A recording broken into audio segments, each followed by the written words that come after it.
Welcome back to another exciting episode of the Chasing Independence podcast. I'm your host, Chase Sellmeyer.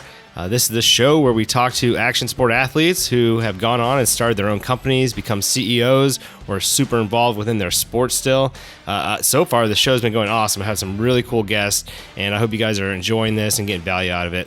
We have some really cool and exciting guests coming up, so make sure you subscribe on iTunes and Spotify or wherever you listen to the podcast. You can check us out on Facebook and YouTube as well. And if you got any recommendations for the show or guests you'd like us to talk to, send them my way on Instagram at Chase Sellmeyer.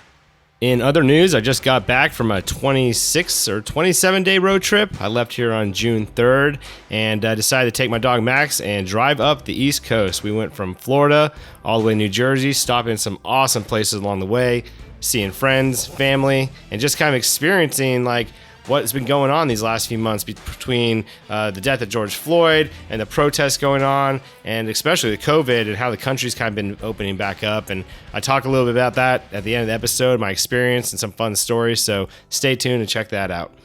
On today's episode, I'm really excited to drop in with John Modica. He's our guest today.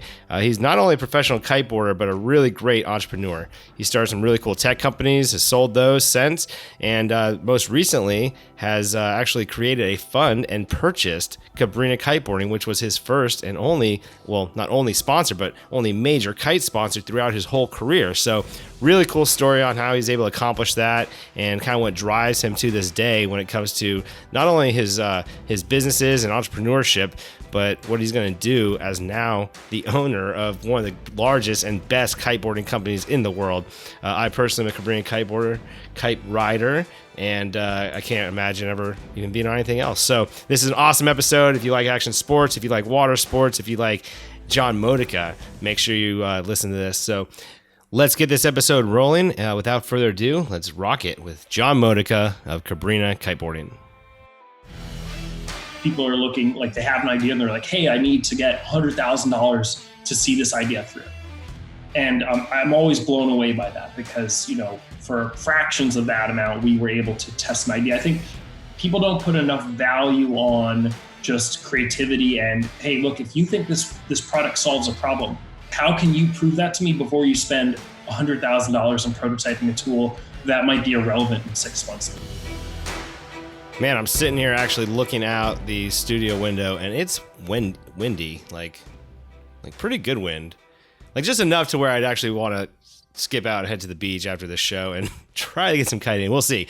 But hey, before I jump in with John, I want to tell y'all a quick story. Back in, 2005, I decided to take off and study abroad in New Zealand. It was 2 years. My first 2 years of college were in Idaho. I was like, hey, I'm getting out here. So I found this cool program through Australearn. I ended up at University of Auckland Technology there. University of Technology of Auckland. One of those two, whatever. I was in downtown Auckland taking really fun classes like video editing. It's actually the only video editing course I've ever taken, and some film and a real basic business class. But other than that, I had class basically 4 days a week. But between some of the great people I met there that really just took care of me and some long lost family relatives we had, New Zealand was just an epic place. But I was in Fiji on spring break, and we're on this deserted island. This was when I was still in school there, but we're at this deserted island, and I look out, and there's this catamaran, and these two young kids are kiteboarding and windsurfing off of it, and they were brothers, and they were young, like 13 and I think 14, or maybe 14 and 16, and I remember they come into the beach, and I start talking to them, and I'm like, dude, what is that, and what are you doing out here on this catamaran? And they were two surfer bros from Florida, living on a catamaran with their family, traveling the world and getting homeschooled off the catamaran. I was like, that's badass. Like, how cool is that? Second, I'm like, what is this thing? I've windsurfed before, but I've never seen really this kite surfing thing. I've heard about it, barely ever seen it, never seen it in person. And I remember he was flying a Cabrinha blacktip, which was kind of one of the first renditions and new developments of a really cool kite from Cabrinha. And so I get back to Auckland, and I'm like, God, I just got a kiteboard. All I want to do is kiteboard. I grew up wakeboarding. I've done cable, I've done winch. I've been dragged behind pickup trucks in cow pasture, drainage ditches. I got a kiteboard. This is the thing. Not to mention, it was a great like Kickstarter way to like talk to chicks on the beach, because here you are with this like awesome sail above your head, and you're just kind of walking down the beach and could really just kind of talk to anybody. So anyways, I end up getting back there to Auckland, and I go to a school and I start taking lessons. They're like, oh, you need your own gear.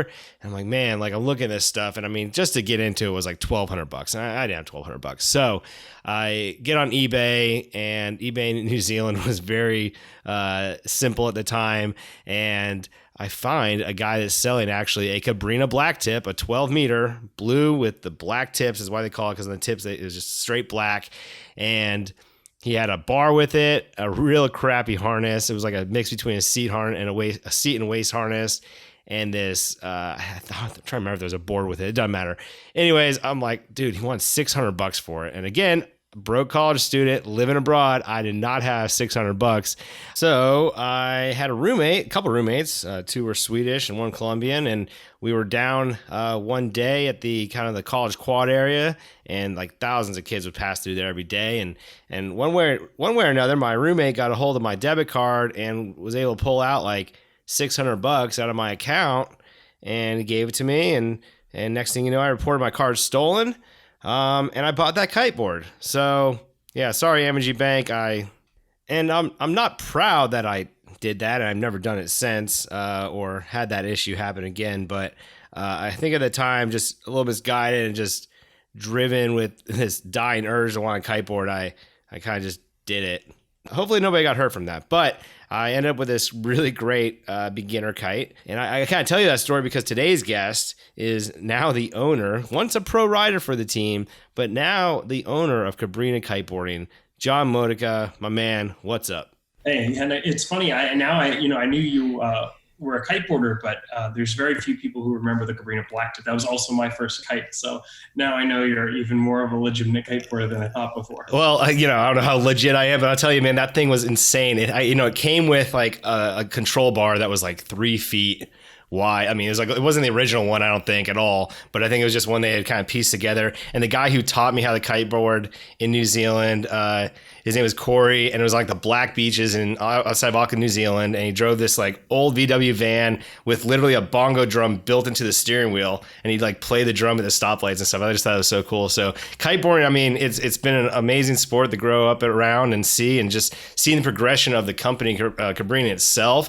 I've never been on anything else. I came right back to the United States like that next year and bought my very first, it was a 12 meter switchblade, neon green. And I'll tell you, man, I always thought like I'd be on the beach, and that thing got the attention of every girl walking down the beach. I loved it.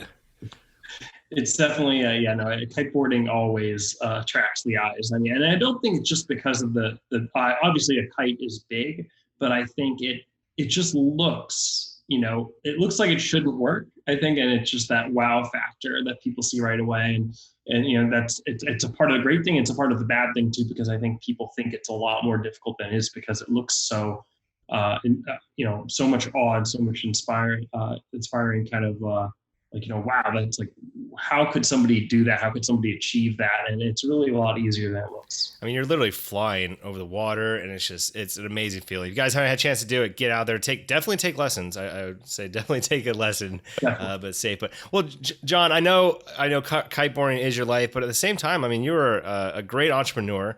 You grew up in Florida. I'd love to hear a little bit of your backstory of kind of where you came from, how kiteboarding was introduced to you, and a little bit maybe about like what growing up in Florida was like. Yeah. So I grew up in Jupiter, Florida, and my family's always been a very, I guess, nautical family. Boats, sailing has always been a big part of our family. And windsurfing never really took to me, and a lot of windsurfing is done in windier areas. Florida's not really known for its extreme wind conditions. But it was a good friend of mine lived down the street, and I know you've had him on the show, Greg Norman, who introduced me to kiteboarding. He went on I believe it was a family trip to Maui, and learned how to do it there, and brought a kite back. And I saw it. I never heard of it. Saw it before, much like you. The first time I saw it, I was just awestruck, and researched everything about it. He let me fly his kite a few times, kind of gave me a little bit of a lesson. Ended up giving sailing lessons all summer, saving up money, and then a few months later, the closest this is true. The closest retail store to where I grew up opened up was a kite shop. It was one of only 2 kite shops in the entire state of Florida at the time. And I thought, wow, what a coincidence that, within a few months of me saving for this, the closest retail shop opened up. It's Jupiter Kiteboarding, still there. That's where I got my first 12 meter in the States, actually, that Switchblade. Yeah. So you didn't do anything illegal like I did. You didn't take money out of the bank. You were saving up like a good guy. Well, the amount of I appreciate that. time I spent at that shop and the amount of school I skipped should have been illegal. So I don't think I'm too different in that way. But yeah, no. So once I was hooked right away. I pretty much stopped doing anything else if I could, and just was on the beach kiteboarding as much as humanly possible.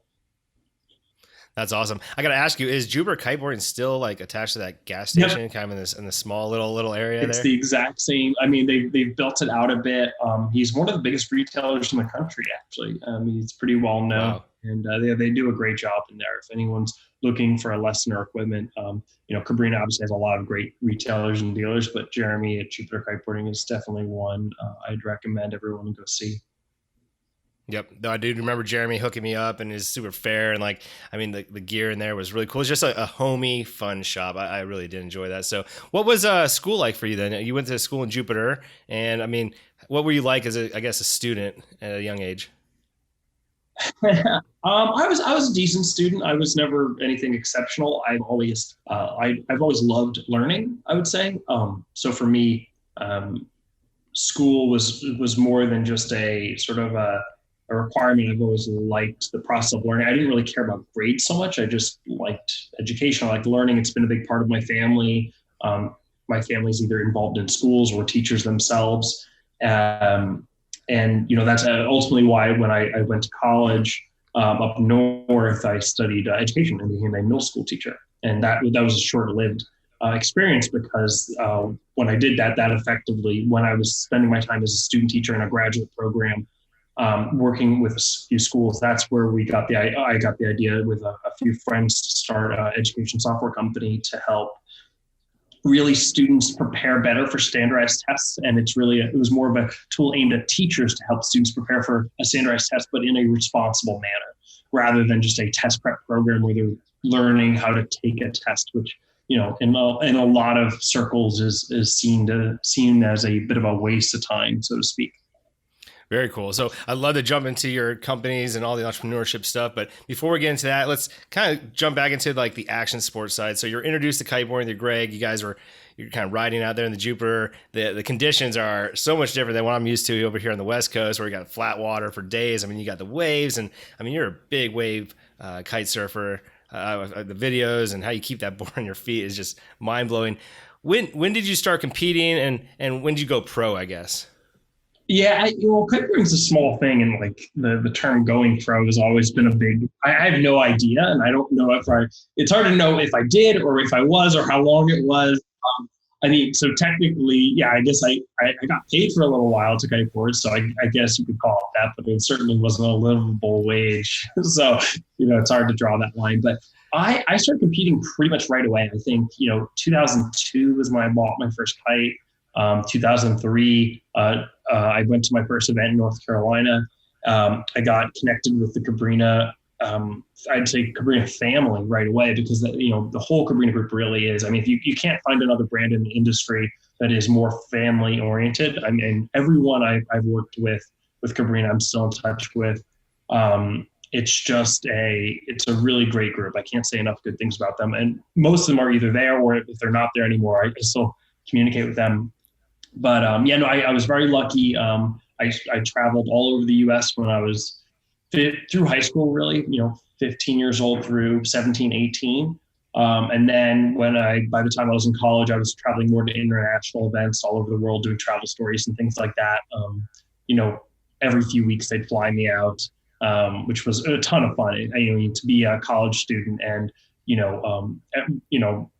have a good time over the weekends, study hard, and then once every 2 or 3 weeks, say bye to your friends. Like, I'm going to Portugal for 4 days for an event, or I'm going to Jamaica for an event.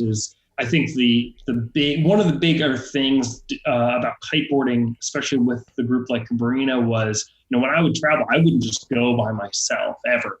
I don't think I've ever went to an event by myself and just figured it out. It was always with a group of people. It was always with Cabrinha team members.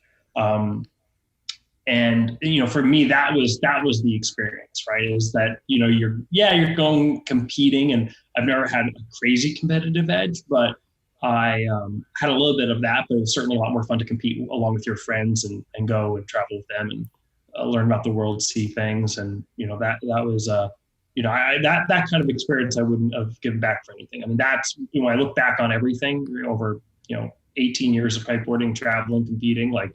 It's those events I went to with my friends and being a part of the Cabrinha team. That was what I'll, really hold in memory for, the rest of my life. Yeah, I can't imagine. I mean, just being able to kite probably some of the most epic locations and with your friends and those big, beautiful sails flying over you. Were you a natural at the sport? Did you pick it up relatively quickly? How'd you learn? How'd you progress? That's a good question. I've never really thought about it much. I think I don't know. I think people would have to, you'd be a better answer from other people. My perception of how I am is more of, I think I wasn't very natural at a lot of aspects of kiteboarding, but there were certain things that came very easily to me. And I think that's why I liked kiteboarding so much, is it's not really one sport. If you wakeboard, if you surf, if you play baseball, whatever you're doing, it's sort of, that's the sport. Kiteboarding is really one of many sports. There's a common denominator, which is a kite, but it's, whether you prefer a wake style and you're riding a wakeboard setup, whether you're riding a surfboard, whether you like to just launch as high as you can or go as fast as you can, there's different events and different categories for all this. And I think the thing that I do miss about it a little bit, because it's not this way anymore, but being again, a quote unquote professional kiteboarder, 10 to 15 years ago, you would show up at an event and whatever they were doing at the event, they might do a distance race, they might do a big air event, they might do a hardcore wake style event. You were just expected to go and do whatever they were doing. And, if you were a good professional rider, you did everything. And, it mixed up, some events, certain people do well at certain things and others, but everyone would do everything. The sport's definitely gotten a bit more fragmented where you don't see that. It's pretty rare to find. If you were to name any professional kiteboard athletes, they definitely are more specific in their specialty. And I think that's something we've really lost in the sport, because the best part about kiteboarding is how versatile it is. So not celebrating that, I think, is really a big mistake, and something I'm hoping to bring back to the sport if in any way I can from a brand point of view. No, that's a really good outlook on that, because you're right. I mean, I think what attracted me to it mostly is I came from wakeboarding, and I was like, oh, wait, I can do this without a boat under my own power. That's awesome. And then you're seeing these guys just doing the big airs and the board offs and using the sandal bindings and things like that. And then I remember people started strapping actually on full on kind of wakeboard bindings onto the boards and closed toe. And then there was this big kind of like headbutting between people who wore boots and people who didn't wear boots. And yeah, I was just like, okay, this is where people were separating kind of the sport of these different disciplines more or less, but it's kind of all under the same sail. So wow, that's wild. All right. So competing, you go to school, you were going for education then. So you want to be a teacher. Yep. I've always known I liked working with middle-aged kids. Sixth grade was my bread and butter. Fully developed minds, but obviously lacking those world experiences. So it was really, amazing to work with them. I love the energy of being in a classroom, just loved it. But, for me, I thought I could see, when I was in the classroom, we saw opportunities for change with technology. And it was a bit of a, hey, do I want to do something I'm really passionate about, or do I want to jump on this opportunity? So it was, I didn't think of myself as like, hey, I really want to start a company. I never really thought of it that way. It was more of I really like this industry. Here's a cool problem. I'd like to help solve it. And I can always go and teach later. That's kind of How'd you come across that problem? Was it through a class you were doing, or maybe a thesis, or what? Yeah, it was well throughout college and graduate school. Standardized testing was something I focused a lot of my. I focused my senior thesis on it. It was something that we all teachers talk about standardized testing. That's a big topic. Not the only thing, but it's a big part of it. And when I was working in a charter school in Rhode Island, Trinity Academy for the Performing Arts, it was a first-year charter. They asked me to implement a testing software to help prepare these kids. And I couldn't believe how unproductive it was for students. It really didn't take the student experience to heart. It really took into consideration, hey, like here's a school district that needs testing analytics, but we don't really care how much it helps the students. We don't really care how much it helps the teachers. And it was godly expensive. And I thought, wow, we could totally flip the script on this. We could have something that really helped teachers, really supported students' learning, and become a lot more affordable. And that's really where the idea started. And then from there, it was a lot of late nights with learning about software development and working with really great programmers who helped put it all together over a 4 or 5 year period. So when you kind of realized you had this problem, you have a vision on how to solve it. What was that step like? You said, lots of late nights. I mean, are you a coder now, or what how do you build this company at that age with no experience? Yeah.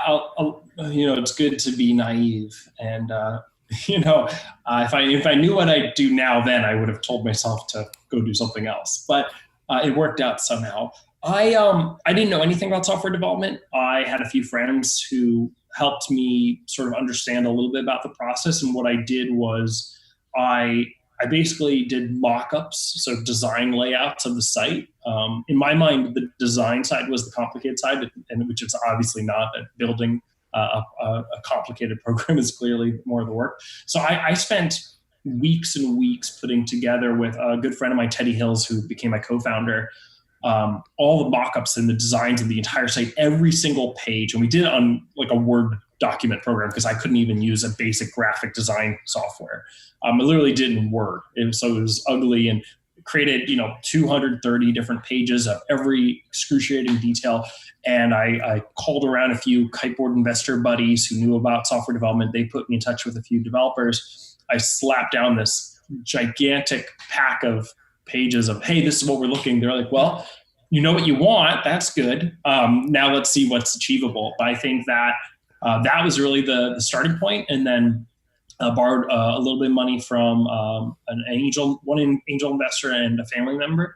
And we built a prototype, got pretty good reception, and and we applied for a accelerator program, an incubator program for startups in New York City. This is early, right? This is back in 2011 when these kind of programs were pretty new. Actually, now they're very commonplace, and there's hundreds. Now every college has one, and every VC has one. But this is at the time where there was only a small handful of them, and we applied for a few of them, and we got into Entrepreneurs Roundtable Accelerator, ERA, which was certainly the best one. I think there was like 1,200 applications. They took 10 companies. And so we got that. And then from there, it was one school pitch at a time, one investor meeting at a time, and, did a angel round, and just slowly built it over 4 years. And then found somebody who was looking to acquire a company about at our stage and liked our software. And obviously we had a decent clientele at the time. So it was an easy decision to move on from there and work with this investment group. That's wild. Yeah, I hear, through a lot of these interviews, and your business, especially in the tech realm, is kind of really outside the realm of what a lot of action sport athletes would visualize as being a company that they are founding or going after. It's like clothing or things that they're kind of involved in already, right? I mean, this is totally a different wheelhouse. So do you have any kind of memorable experiences during that time in the startup phases where, I don't want to say you didn't think it wasn't going to work, but scary times where it's like, man, we might crash and burn tomorrow. And how'd you handle that? Yeah, you mean like every Tuesday? So yeah, no, it was definitely very stressful at a lot of stages. I think early on, because it was I think the thing we did right early on is we had very little. I mean, we spent effectively no money to get pretty far along. I think both my former universities I've went to school with have connected me to startup groups and entrepreneurs, especially in the tech world. And they ask me a lot. And that's the one clear trend I see is people are looking like they have an idea and they're like, hey, I need to get $100,000 to see this idea through. And I'm always blown away by that because, for fractions of that amount, we were able to test an idea. I think people don't put enough value on just creativity and, hey, look, if you think this product solves a problem, what are the proof points of that? Like, how can you prove that to me before you spend $100,000 in prototyping a tool that might be irrelevant in 6 months because software changes so quickly. And a lot of, you can really tell that I think the difference between someone who's hungry and really will make something succeed regardless is their ability to diagnose that, to say, hey, like, this is what I think is the problem. This is what I think is the solution, but what's your proof point to get there? For us, for me, that was really easy because I was a teacher myself. I knew, dozens of teachers who I had these conversations with, and I understood the tools in the market. And I knew if we made exactly this, that would solve this. What I didn't know, and more to your question about, what were the, scary times and memorable moments. What I didn't realize, I knew about the product. I didn't know about selling to school districts. So I remember getting invited to a pitch meeting for a school district in Ohio, I think it was. I don't remember the state. The details of the faces and the expressions and the language they used were more, I can remember every detail about the room I was in. I had no idea what state I was in. Yeah. But they were asking me about how to train their staff and how to when we could implement this and how long the sales cycle would take and when they would be ready to implement this. And they were talking, okay, well, in 6 months from now, we're going to train 6 teachers in our district, and then in a year from now we'll put you in our RFP system, and in a year from that then we can. And I'm looking at them like 2.5 years. I thought this was a locked in deal, and you're talking about not seeing a check for 2.5 years. And that's when I thought, oh my God, is every school district going to be like this? And does that mean I've got to figure out a way to float this company and raise enough money to fund it for 2.5 years just to see if it's something that's going to take? And that was a total meltdown. I didn't know what to tell my team at that time. But it goes to show that, you can be what I was like, you could say I was a vertical expert, right? I knew about the industry I was in very specifically. I didn't know anything about building a business or selling into that industry, but I knew about the industry's products. But it really it showed me what I didn't know, which was quite a lot. Yeah, that old saying, you don't know what you don't know yet. But it sounds like they were asking you questions that you probably never even thought of, or even laying it out the way you never even thought of. So what kind of advice would you have for a business owner who's in a startup phase, and maybe some key things that led you through it? Is it the people who you surrounded yourself with? Was it mentoring, finding mentors? What kind of tricks or tips would you have for them? Yeah, it's hard. Everything, we got extremely lucky. And I think anyone who's had a small software startup and made it through it on your first run, if they don't acknowledge the fact that they were exceptionally lucky, they're being pretty silly.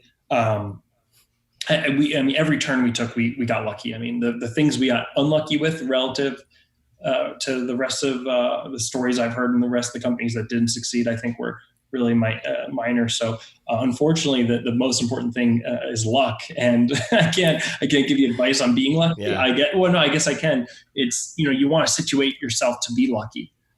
You've got to surround yourself with a team of people that are really going to think through the problems for you, because you're not going to be able to do everything yourself. Every one of my team members, again, this was lucky that I was able to find these people.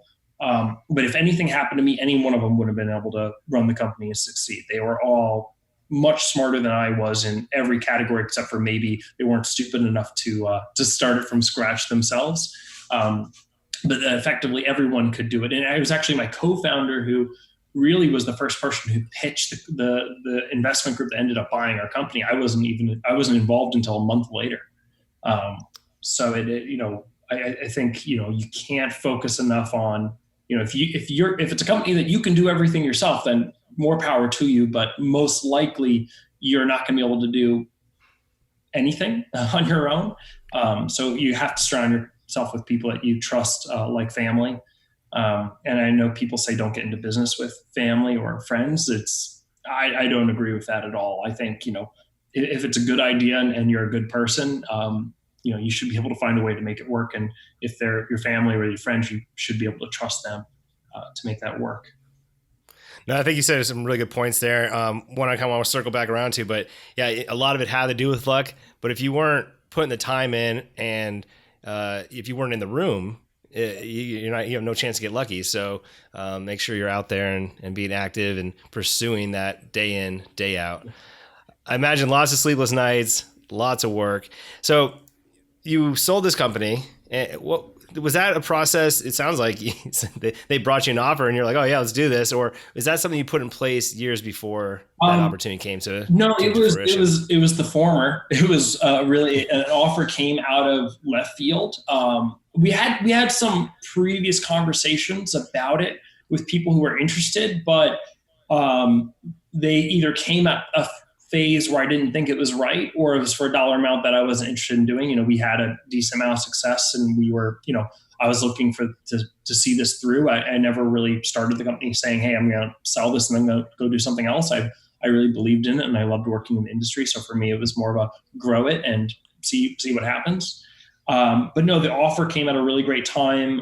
It was when we needed to expand and we needed capital to do it. And our number one problem was not having enough sales experience, because myself, I'm a natural poor salesman. There are natural salesmen, and then there are natural poor salesmen. There's no in between in my mind, and I'm definitely on the poor salesman side. So, well, you know your strengths, you know your weaknesses. So that's good. That's good. I know. I definitely know my weaknesses, and that sales is one of them. So yeah, they came with a huge sales team and the right price, and I said, I have to do this. It's the right thing to do for all of my coworkers and co-founders, and it's the best thing for the company. But yeah, it absolutely came out of left field, and we were just lucky that we were prepared to do it. We had everything in the right place and had all the right answers, I guess. I know like a buyout, especially from a tech side, had some clients back in the day were all startups, never made it that far. They same thing. They didn't get a bid on their first launch or anything like that. But how did that process work from the time that you said yes, we're going to sell? Were you involved much longer after that? Are you still involved now? Yeah, that's a good question. The due diligence process was really interesting. Effectively, we got a letter of intent. So we had an initial conversation about, are we looking to sell? What's the status of our company? Give us some ballparks on our revenues and things like that. We had some basic questions, and we said, we're not going to disclose too much, but we'll talk to you about what we see for the future, what our current fundraising needs are, what we think we're going to need to get to. Here are some projections that we think we can accomplish. And they asked us quite simply, what kind of price would you be looking at? And I think the original offer was actually to buy 51%. And I said, no, I'm either going to keep control or sell the whole thing and become an employee. I didn't really want to do that. What's the point of owning a 49% of a company, So they made an offer for 100% of it. It was I think for everyone, it's going to be a bit different depending on how complex the business is. From our experience, it wasn't very hard because it was a very simple company, right? We had a very specific set of clients. We had very little liabilities to disclose because we'd been only operating for a few years, and it was just very straightforward. It was about, I'd say, a month of conversations, just getting the conversation going, and then an LOI came very quickly, and then we had, I'd say within a month of that, so 2 months into the whole process, we had a pretty firm idea that this was going to happen. And then another month of finalizing all the documentation, all the paperwork, all the legal aspects, which certainly the legal components of this were a lot more overwhelming than I thought. And I'm usually pretty good at that sort of thing. But yeah, so I'd say about 3 to 4 months was the entire process. And that was, I think, about as quickly as anybody could have done it in. So I think if anyone has any aspirations of, hey, I think I'm going to sell this thing because I don't have enough cash for the next like month or two, it's like, well, you better have found a buyer a month ago, because I don't see how you can sell a company in under that amount of time unless you're a paper napkin idea with no revenues. Then maybe that's a little bit different. But I became the chief academic officer. I stepped down from CEO, which I think was right at the time, because I was not a CEO, right? I was a startup guy in a company. I was not the person who was going to take this from a small group with 30,000 teachers to a multi-million-dollar company with hundreds of thousands of teachers. And after a few months, I think the company and I, the new owners, we had a bit of a different direction on what we wanted the company to do. And I had a non-compete for K to 12, but in the collegiate sector, I could work. And I had a couple contacts that we had done some short-term projects with during our 4 or 5 years of running Nutmeg. And so I said, do you guys need any help? And so I started consulting for colleges more. So that's really what I've been doing for the last 4 years now, since the sale in 2016. Oh, cool. So Nutmeg kind of went its own direction. Yep. You got it to a point where you felt confident that, look, the betterment of the company, the betterment of the people here, I'm not the person to take it to the next level. Was that hard for you to kind of come to that realization, or you kind of realized it pretty quickly because you knew your weaknesses were not in sales, et cetera? Yeah, I know. I realized it pretty quick. And I volunteered to step down from the CEO role. And they agreed to keep all of my team members on. They didn't. Every one of my staff stayed with the company, had a good care package. I knew they were taken care of. I knew anything that happened to me, it was fine at that point. So I didn't really have any reservations about it. And I was excited to, again, I like learning. I was excited to learn from a new CEO. And after a couple of months, I felt like, okay, I learned a lot, and different direction from what I was expecting, but it's their company now, so I got to respect that. And then since I had an opportunity to go elsewhere, and at that point, right, I'd been 4 or 5 years sort of being my own boss, and now I'm sort of working with this other group, not 100% supporting the direction. They had a lot of good ideas, and I think they ended up, it worked out really well for them, but it just wasn't my path. So having an opportunity to sort of work on my own again, and certainly, a better payout being a consultant than a startup guy. So for me, it was a no-brainer. Very cool. So the next step was going into consulting, still working in the education sector, still learning and all that. Where did that take you? So I feel like I've got a gap here. Are you kite surfing? Are you still like traveling the world doing this? What are you doing? Yeah, I mean, there was definitely up until starting a company, I was very actively kiteboarding. And then for 4 years running a software company, the kiteboarding was really a networking thing. It was there's a lot of great investors that are kiteboarders. So it was a great opportunity for me to network and have fun while networking. But yeah, no, my time on the water became, once every 2 weeks at most, rather than 3 or 4 days a week. So that was depressing. And then when we sold the company and I started consulting, and now I had more time to get back on the water, do it more for fun, as a passion. I still went to a couple tour events. 3 years ago, I went to a tour event in Morocco and qualified for the main event, which I was surprised I was able to do. To be honest, I've been out of the loop, and I was, I'm a bit older than the average person by about a decade. So I had a ton of fun doing that. But for me, then it was all about passion and fun. And out of nowhere, I went to a kiteboarding event with a friend out in a trade show event. I brought my wife because I wanted her to go and experience that. And I got reconnected with a few folks from Cabrinha and heard about possibility of them exiting from their current parent company. And that's when I got back involved with Cabrinha. And that was just this last July. So can we talk a little bit about the structure, I guess? Because, I know Pete Cabrinha's founder. Yep. What is a parent company, and how does that kind of relate to a company of that size, and what do they do? Yeah, so it's a pretty complicated mix of things, but the simplified version of it is that Pete founded the company and effectively worked with the Pride Group, which was a manufacturing group in Asia, right outside of Hong Kong, to develop the products. And so Neil Pride owned the company. Pete was obviously a founder and a part of that. And Neil Pride effectively sold the company at a point at Cabrinha's real peak to a different group. So they sold the entire Pride group. So that included Cabrinha, Neil Pride, JP, a few, and several other brands. And so it became a big group. It became a multi-brand manufacturing, distribution, and retail group. Quite a big conglomerate. And for reasons that are probably too long of a story for now, but they were looking to divest, and Cabrinha was certainly the gem of all their assets by a large margin. And it was obviously a brand I cared about quite a bit. And I'd heard a few other negotiations had gone sour, and the timing for an offer that was a price that myself and several other investors thought was very attractive. When that became available in October, we put an offer in, an LOI. So I was on the other end of the table. Now I'm writing the LOI instead of receiving the LOI. Negotiating again over about 4 or 5 months it took to close the deal in mid-February. So it came quick. So we effectively formed a new investment group, Waterbound Investments. Myself and all the investors are kiteboarders that I know. So we're a true, hence the name Waterbound. We're a true user group and active kiteboarders, all of us. And so we formed that and purchased Adventure Sports, which is the distribution here in the Americas, and then the brand Cabrinha.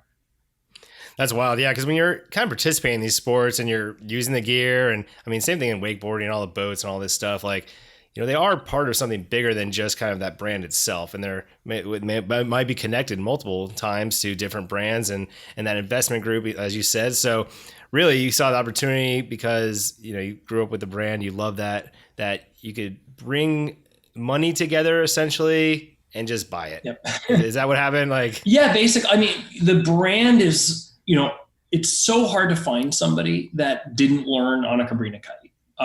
There are some other great brands out there too, but there's such a rich history with Cabrinha. There's so much trust in the product. It's like a combination. Somebody was asking me the other day who isn't a kiteboarder about where the brand's situated. And I was like, it's somewhere between Audi and Toyota. Audi because it's an ultra premium brand, but in a way it's a bit of a Toyota in that it's such a reliable and you have so much confidence. If you needed a pickup truck, you'd get a Tacoma, right? That's 100%. But we are a very premium product. I mean, we're not priced low, and that's why we're a bit like an Audi in that way.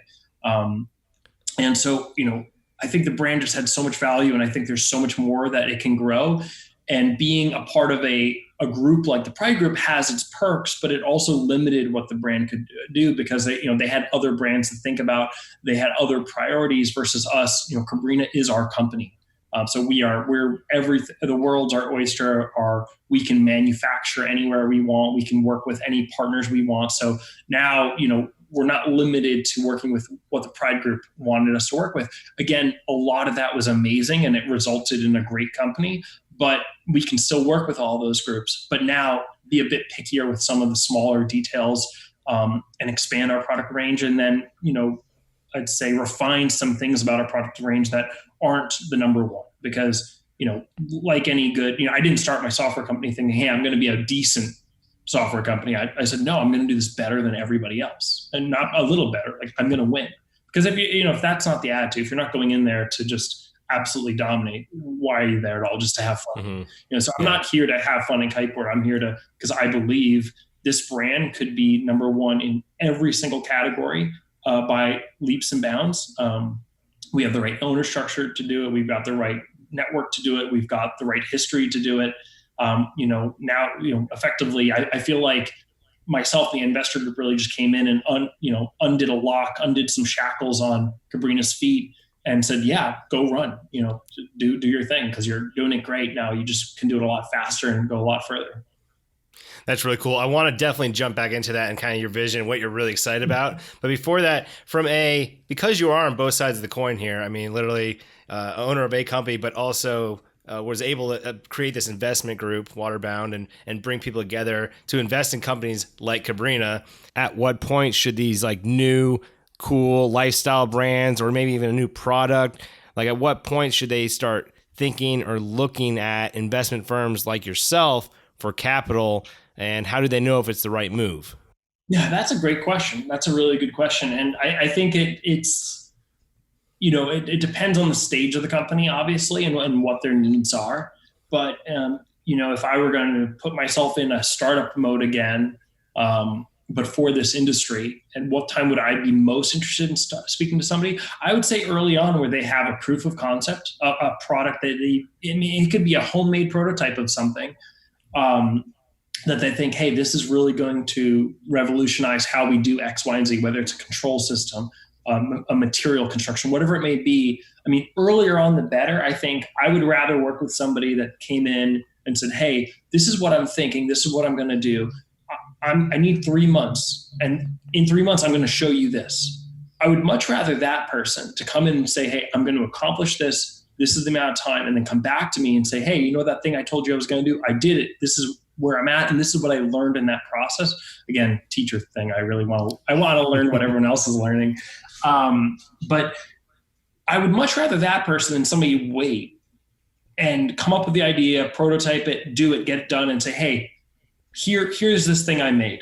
And it's like, well, okay, how did you get there? And so earlier on, for me, the better. I think you just have to have a different set of expectations of what's the right time for an investment, what's the right time to get a group like mine involved.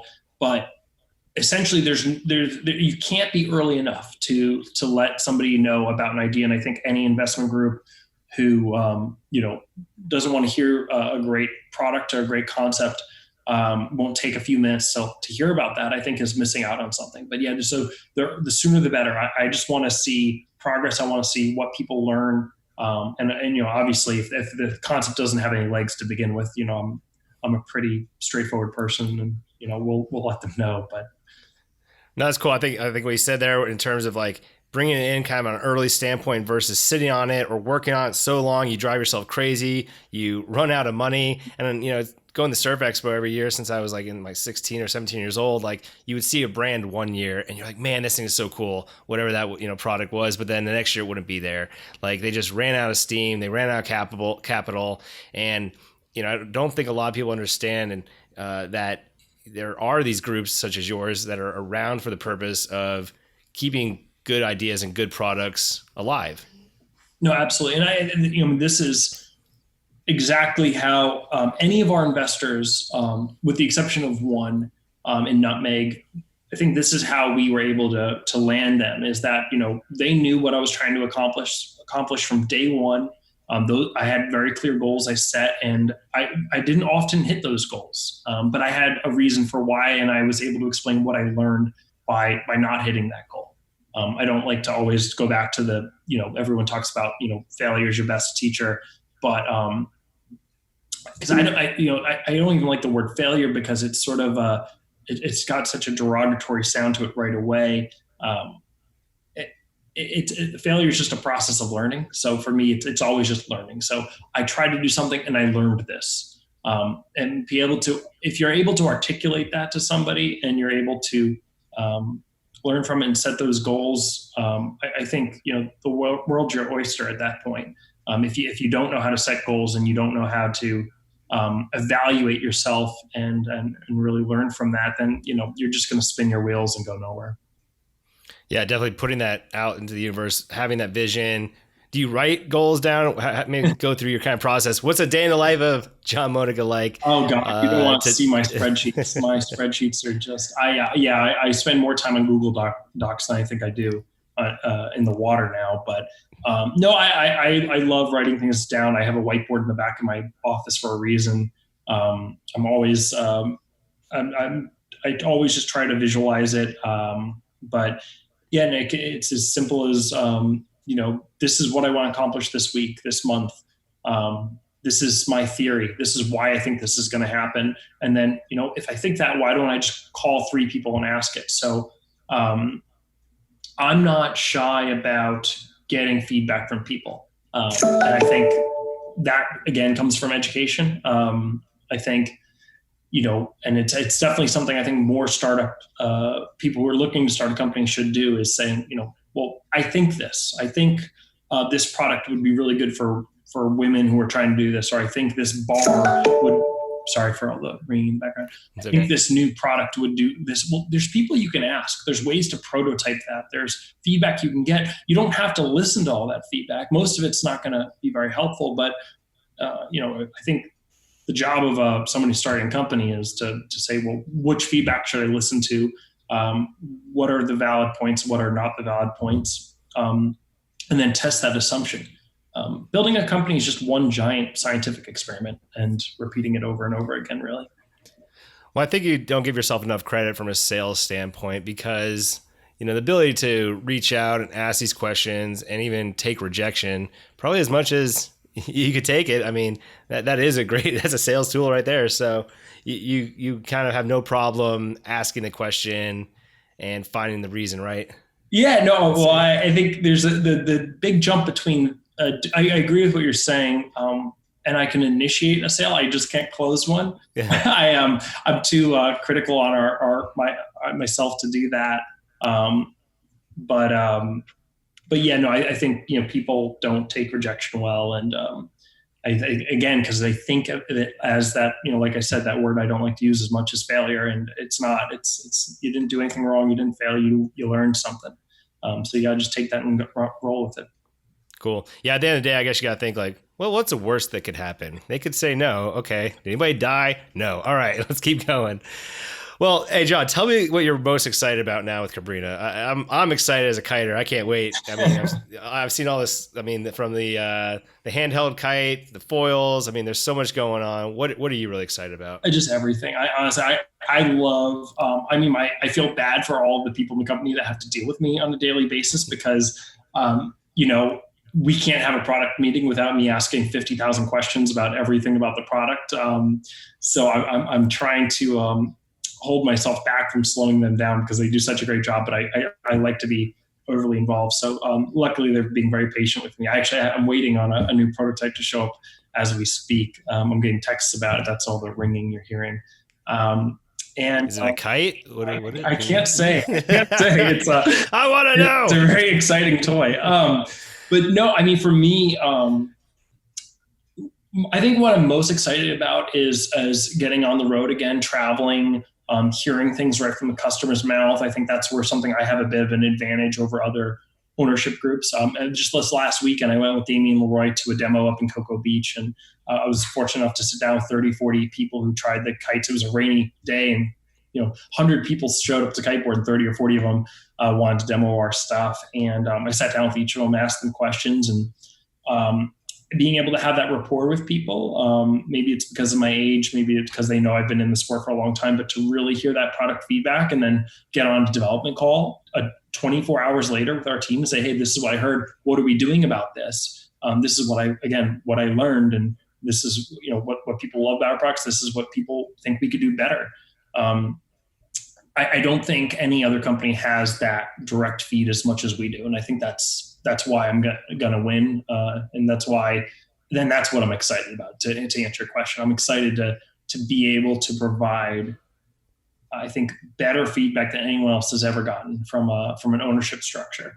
And as unfortunately, sometimes for better, and in this case, I think for better, but sometimes for worse, an ownership group can really set a path that limits a sales team, a product development team. And I feel like I'm not going to say I'm going to do it, but I have the potential to really empower them and put them on the right path rather than one that's just simply at a 10,000 foot level. Because I can, again, be on the ground. I can be at demos. I can get on the water and I can, I can't ride with the best of them like I used to, but I can at least, I think I have a better understanding than most. No, that's awesome. To have an owner for such a great brand that understands everything from the customer relationship standpoint to how the kite actually flies. And that always just blows me away every time they come out with a new style. Or I just can't imagine from an engineering standpoint how you form and build and make a kite that can turn fast or slow or pulling this tab will do it. I mean, it is really a complicated process. And to have somebody with your knowledge back at kind of at the helm of this sport, it's going to be really exciting. So can't wait to see it. And, can't wait to see what demo product you have showing up. Well, you won't tell me about. Yeah, well, you'll have to come out to an event soon. And yeah, totally. I can't give enough credit to the product development cycle, Chase, honestly, it's mind blowing. You would think these guys are running NASA at the level of expertise and the care and the effort they put into it. It's mind blowing. I couldn't do it. It's great. I know I've made a right choice because I know from a product development side, I couldn't do anyone's job. They're all extremely skilled people, and it's so much fun for me to learn more about it every day, from constructions to designs to sewing techniques to different manufacturing facilities to development timelines. I mean, it's just it's a whole new world of fun for me. It's a little bit like seeing how the sausage gets made, so sometimes it's a little scary, but for the most part, it's really cool. What are some of these people's backgrounds, I guess, in the people who are developing a kite? I've always wondered that. Yeah, it's a real mix. As you would imagine, it's a pretty mixed bag. But we have a really I feel bad. I don't know what school he went to, but it's a very impressive engineering school. I don't think it's MIT, but it's up there. So we have an engineer who has this incredible aerodynamics and engineering background. We have product development guys who, although they hadn't had a formal education in it, they've been working with factories for 2 decades out of Asia and other parts of the world. And then we have guys like Pete, who are just these legendary watermen who've been in the water before I've been born, and who understand something very Pete and others in the company who've been involved in the brand from day one. They have such a different vision for it, and it's amazing. And then it's something I obviously want to help them see and promote, because they have such I think they have just such a keen eye for what this brand should be in the future from a real marketing and branding point of view, which is another really one of my weak points. I think that sales and marketing are not my forte, and I think people like Pete and Dave Haslow, who's been with the company I think I met Dave 16 years ago, and he was a sales rep for the company, and he's gone his way from sales rep to product development to product manager, working part-time in the factory, to now being a brand manager. Working with people like that who've seen every step, and he was quite an accomplished writer as well. So those are the people in our company, and people who've been there for 20 years and have like me, have gone through every stage of it, really. So the backgrounds are everything from huge legacy people that I don't know what we would do without, to amazing, bright young minds. A couple guys in their early 20s who are bringing new innovations to material and design techniques. So we've got everything in the kitchen sink. That's wild. Well, can't wait to see where it goes, and really congratulations, all the congrats to you for being able to get where you are today and take this company to this next level. We can't wait. So guys, where can everybody find you, John? And I guess learn more about Cabrinha. Yeah, that's a really good question. Obviously, the best place to learn about Cabrinha is just on cabrinha.com. Check out all of our products. As far as waterbound investments, if anybody does have a concept or a product that they're interested, you can just email me directly. The email is as easy as John, Jon, no H. If you make that mistake, then it's not going very far. So jon@waterboundinvestments.com. Cool. Happy to hear ideas and hear a pitch on anything. We're definitely actively looking for opportunities to partner up with or expand our brand, and we do have actually some exciting announcements probably in the near future. I don't know whether it's going to be 1 or 2 months out, but it'll be coming soon, and I'm sure when you hear it, you'll be like, oh, that's what he was talking about. Yeah, we talking about. Yeah, no, I'll definitely share it as well, so everybody can make sure we follow up with that. So, real quick, we normally have try to throw some questions out on online, and one pretty girl asked, she wanted to know if you were a coffee or a tea guy. I didn't know if that was. I'm a coffee guy because although I do like tea, my wife is partnered up with a really great, she has an ice cream store, Coral Cones Ice Cream, and she partnered up with Pump House Coffee, who are good friends of mine who I grew up with, who are kiteboarders. Hence why I bring it in. So Pump House Coffee. So I'm a coffee guy for them. Right on. And how's quarantine been for you guys? I mean, have you been hanging low? What's been going on?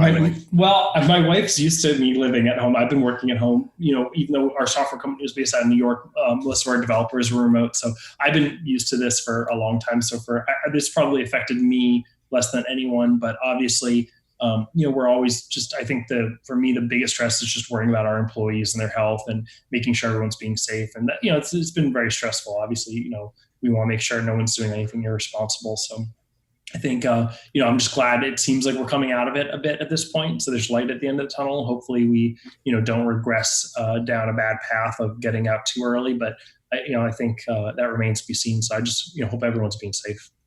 100%. If you guys are looking for something to do, go learn the kiteboard. It'll keep you at your social distancing. Last question. When this all comes back to normal, are you going to go to back to hugs and handshakes, or are you going to stay your distance? Oh man, that's a good question. Cause I'm actually quite a hugger. But I am definitely pretty careful these days. So I think for now, air hugs, maybe I'm looking forward to going back to hugs. I guess that's what I'll say. Yeah. Cool, man. All right, John, thank you so much. Again, congratulations, guys. You can check out more about John in the show notes. And dude, we're going to kite together real soon. I can't wait. I'm looking forward to that. All right, gang, there you have it. That was a fun episode with John Modica. Really appreciate y'all for sticking around, and for John for taking the time away from his new exciting position as owner of Cabrinha Kiteboarding. We're going to stay tuned on that really cool product he was talking about. Thought there were some great tips and gold nuggets in there. So if you enjoyed that episode, please send it on to a friend. If you enjoy kiteboarding or you want to learn more about it, check out Cabrinha Kiteboarding. They got all sorts of information on YouTube and on their website and Instagram about how you guys can get involved in the sport and do it in a safe manner. So as promised, I want to give you a quick recap about my trip these last 26 days, where my dog Max and I jumped in the Tahoe and drove north along the East Coast from Florida all the way to New Jersey. About 3,500 miles later, I'm back in Florida, but some of my most memorable experiences, I would say, would have to be taking the ferry out of Cedar Island, North Carolina, over to Ocracoke, which is the beginning southern island of the Outer Banks. So you can take this ferry over. If you get there early enough, you kind of get first up on the front of the boat and on a railing, and you just sit there as you kind of like cruise over the water in your vehicle. And then you get off and you could explore Ocracoke, which is a really cool small fishing village. And then you catch another ferry to Hatteras and just keep driving up this Outer Banks line of islands that run up the Sound, up past through North Carolina. So really cool time. One of my favorite things, I'd say, of the whole trip. One of the craziest times I would say during the trip was probably the 4-day bender of partying I did in New Jersey. Ended up in my old stomping grounds just outside of Sparta with my buddy Brian and previous guest Scott Kramer. We hit the lake, we drank, we partied, we jumped off bridges. I mean, it was everything that you could imagine. Blowing stuff up in the fire pit, people smashing themselves on the rope, swinging to boats. Like, that was pretty wild. And then also heading over to Point Pleasant and checking in with some friends over there. Craig from Surfing Offshore, his huge collection of wakeboards, real classic. If you guys want to see a really cool wakeboard collection, head over to my Instagram at Chase Selmeyer and check out some of our recent posts. And then I left there and caught up with my sister and her husband in Maryland, headed back down through Virginia Beach, stayed with a friend of mine who's a Navy pilot and an old friend from college who I used to wake skate with. The whole trip was really just full of like adventure and meeting new people and catching up with old friends and family. So I encourage anybody that they're feeling a little down or stuck to take a trip of their own. And hey, share it with me. I'd love to hear it. I'll be posting videos along the YouTube and Instagram as well from the trip. So stay tuned for that. I'll throw some announcements out. But I think one real big takeaway from this, and something I truly believe in, is that, face-to-face communication and just taking the time to hear somebody else's story or talk to them about what they're up to is so important. And especially today in this world of online where messaging and things are so short and they're unemotional and unpersonal, like it's really easy to just kind of like hate other people on the other side of the line without ever facing them. So I met some great people I didn't agree with politically or otherwise, and we were able to have great conversations. So take a little extra effort, go out, meet somebody new this week. And until next time, guys, this is Chase, and I'll catch you on the flip side.